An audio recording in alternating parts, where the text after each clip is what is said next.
సృష్టికి మూలం అమ్మతనం, సృష్టించలేనిది అమ్మ గుణం.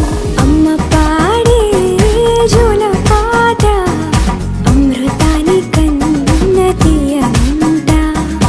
అమ్మ పాడే లాలి పాట తేనెలూరి పారే ఏరుంట.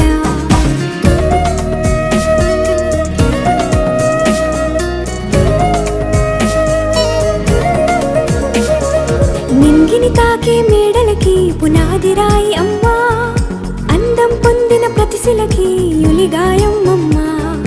నింగిని తాకే మేడలకి పునాది రాయి అమ్మా, అందం పొందిన ప్రతిశిలకి యులిగాయం అమ్మా. చీకటి చెరిపే వెన్నెలకి జాబిల్లి అమ్మా, లోకం చూపే కన్నులకి